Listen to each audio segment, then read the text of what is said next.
नमस्कार मित्रांनो, ठिपक्यांची रांगोळी या मालिकेच्या आजच्या एपिसोडमध्ये विठू अप्पू आणि सुमीला प्रेमाने सांगत असतो, अगं आजी आजोबा होण्यात जो आनंद आहे ना तो दुसरा कशातच नाही आणि तुम्ही तर आम्हाला जगातलं सगळ्यात मोठं सुख दिलंय. त्यानंतर प्राची मध्येच म्हणते, हे झालंय का? तेव्हा आता सर्वजण म्हणतात, अगं तुला कसली घाई लागलीये? तेव्हा प्राची सांगते, ते नाही का पेढा किंवा बर्फी, त्यावरून कळतं मुलगा होणार की मुलगी. तेव्हा सर्वजण हसतच खुश होतात. त्यानंतर प्राची आता पेढा आणि बर्फीच्या वाट्या घेऊन येते. अप्पू आणि सुमीला त्यातून एक वाटी निवडायची असते.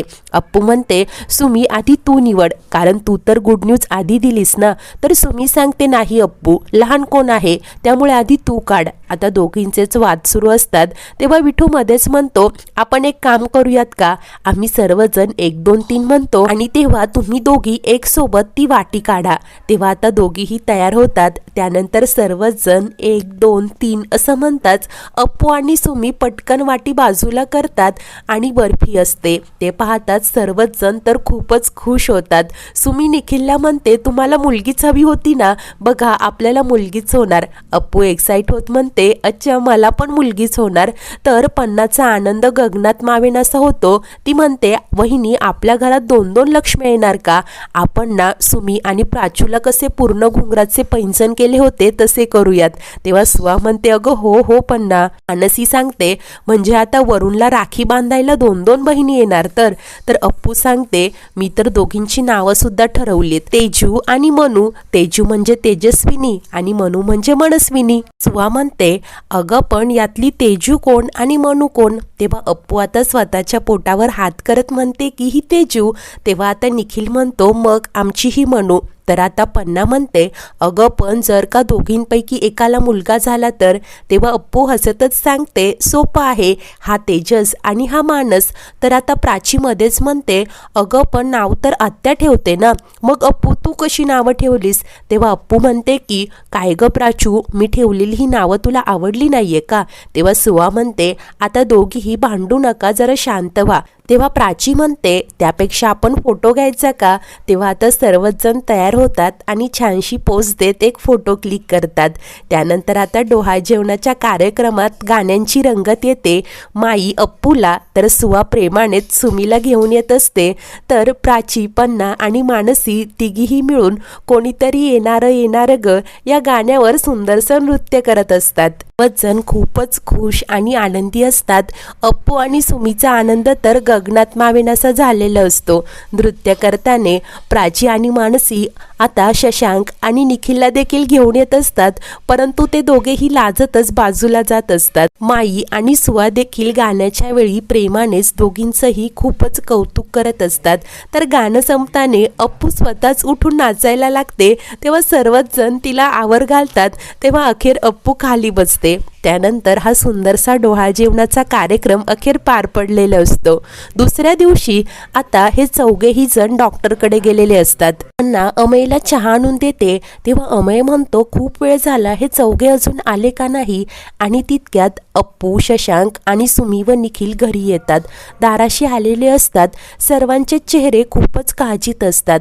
ते पाहून अमय विचारतो, काय झालंय? तुम्ही इतके टेन्शनमध्ये का आहात? सर्वच जण एकमेकांकडे पाहू लागतात.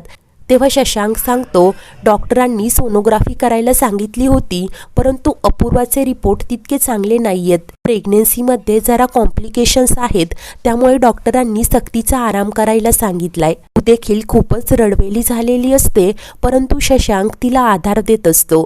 त्यानंतर काही वेळाने माई, पन्ना आणि सुवा आपापसात बोलत म्हणतात की, आपण ना अपूर्वाची खूप काळजी घेऊ. आपण तिघी आहोत म्हणून हट्ट करून बाळंतपणासाठी ती इकडे थांबली ना. सुवा म्हणते की, मी तर तिला सक्तीचा आरामच करायला सांगणार आहे. इतक्यात विठू तिथे येतो आणि तिघींनाही सांगतो की, गावावरनं दादाचा फोन आला होता.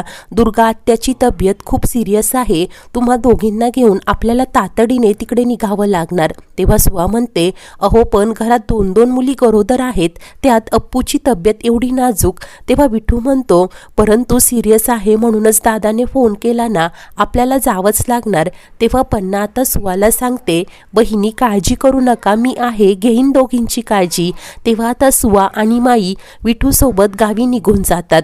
त्यानंतर काही वेळाने पन्ना हे सर्व काही अमेय व शशांकला सांगत असते. तेव्हा शशांक म्हणतो, खरं तर आता या क्षणी आपल्या दोघांपैकी कोणीतरी तिकडे धावपळ करायला हवं होतं. आणि तितक्यातच प्राची अप्पूला घेऊन येत असते. तेव्हा शशांक पटकन म्हणतो की यातलं तिला काहीही कळू देऊ नका. तेव्हा अप्पू येऊन विचारत असते, काय झालंय, तुमचे चेहरे का इतके पडलेत आणि तू असं का म्हणाला की मला काहीही सांगू नका. तेव्हाच निखिल आता सुमीला घेऊन खाली येत असतो. अप्पू आता खूपच पॅनिक झालेली असते. तेव्हा पन्ना अखेर तिला सांगते की दुर्गा आत्यांची तब्येत खूप सिरियस आहे. अप्पूला आणखीच टेन्शन येतं. ती म्हणते की खडूस, अरे आपण जायला हवं तिकडे. तेव्हा शशांक तिला शांत करतो. अप्पू म्हणते की अरे मी नाही, ॲटलिस्ट तू तरी तिकडे जायला हवंस. मानसी अप्पूला शांत करत म्हणते की विठू काका, सुवाई आणि माई गेल्यात तिकडे, तिथे पोहोचल्यावर त्या फोन करतील आपल्याला. तर पन्ना आता दोघींना समजावत सांगते, तुम्ही अजिबात टेन्शन घेऊ नका, वाटलंच तर आपण अमेयला पाठवू तिकडे. आणि तुम्ही दोघी नाश्ता करून घेता का? तुमच्या आवडीची आंबट गोड भाजणी केलीये, इकडेच आणू का? तेव्हा सुमी मात्र म्हणते की नाही, इथे बसून नीट खाता येणार नाही, आज जाऊनच खातो. आणि आता सुमी पायरी उतरत असते. तितक्यात सुमीचा पायरीवरनं तोल जातो. अप्पूचं लक्ष जातं.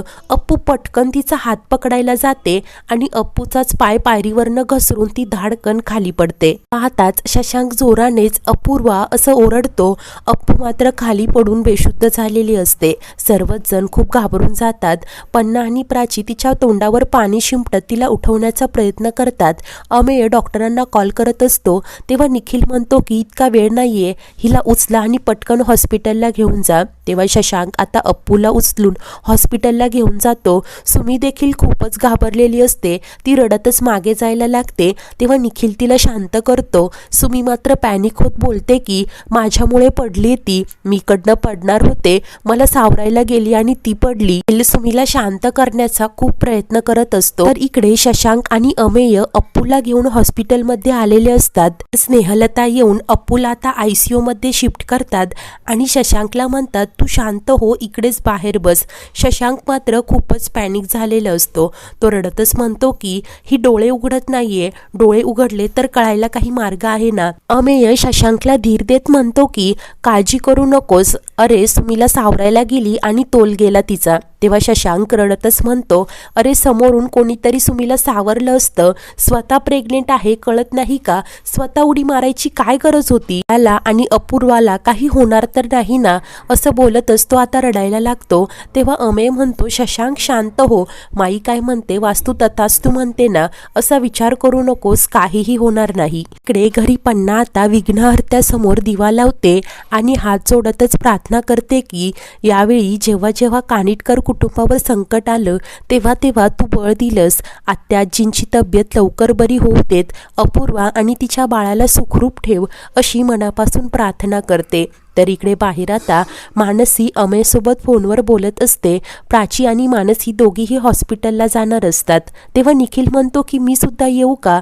मानसी सांगते नाही, पन्ना काकू एकट्या काय काय धावपळ करतील, सुमी आधीच खूप घाबरली आहे, तुम्ही इकडेच थांबा. पन्ना येऊन विचारते, अमेय आणि शशांकशी काही बोलणं झालं का?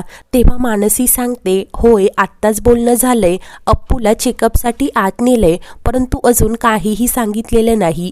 पन्ना मात्र काळजीनेच म्हणते की संकट आली ना की चारी बाजूंनी येतात.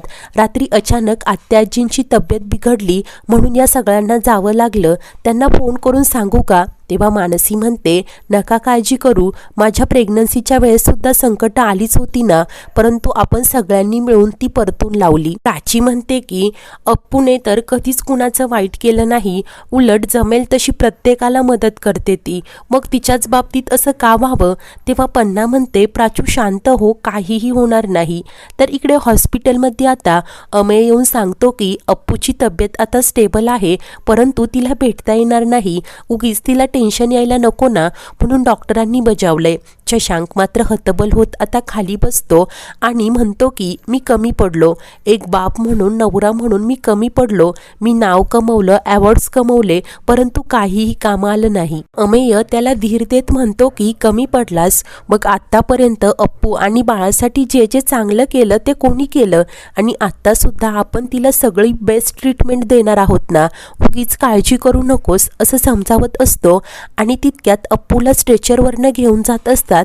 अप्पू जोरजोराने ओरडत असते, तिला लेबर पेन सुरू झालेलं असतं. ते पाहून शशांक तर खूपच घाबरून जातो.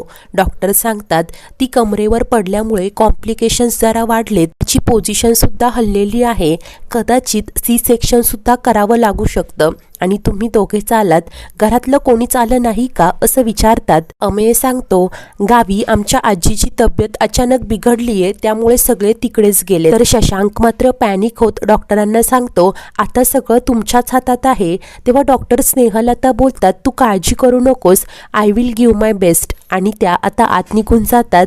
अमेय आणि शशांक काळजीनेच बाहेर बसलेले असतात.